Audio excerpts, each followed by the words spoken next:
Oh, mayong gabi mga kapalangga. Niyatay real talk, mensahe din sa social media. Kita mo ang background sa atong video, kanang picture nasa atong screen. Mao na nga si Pop na rebulto na niya o gihimuan na siya rebulto sa mga tao, ng mga membro niya og simbahon. Sakto gid ang giingon sa Biblia. So, ang Biblia nag-ingon nga gilimbungan ang mga tao, kay gilimbungan man magbuhat ang mga tao rebulto ni Pop og simbahon siya. Niya atong basahon ha.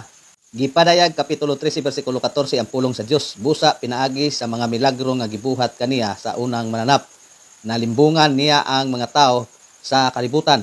Gisugo niya ang mga tao nga buhatan og rebulto ang una nga mananap aron simbahon. Ang una nga mananap gitigbas sa espada apan nabuhi pa.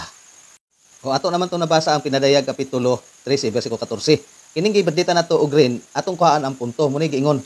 Gisugo niya ang mga tao nga buhatan og rebulto ang una nga mananap aron simbahon. Si Pop sa prophecy gitagna siya nga unang mananap siya, unang mapintas nga mananap.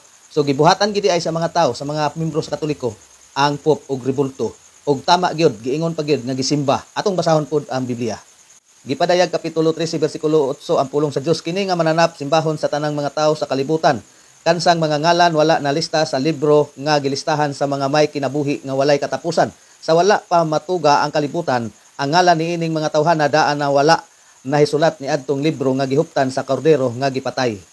O ato nang nabasa ang gipadayag kapitulo 13 bersikulo 8. Mao na nga kwaon nato ni point og insaktong pagsabot kining gibadlitan og pula niya.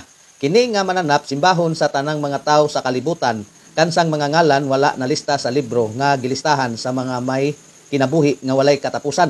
Klaro gid kayo mga igsoon nga ang nagasimba sa mapintas nga mananap nga si Pop, ang iyang rebulto, ang ilang ngalan wala diha sa libro sa kinabuhi sukad sa pagtukod sa kalibutan. Looy gid kayo gid ning mga tawhana, nagpabilin lang gihapon og mangmang. So alaot jud kung dili magtuon sa balaan nga kasulatan.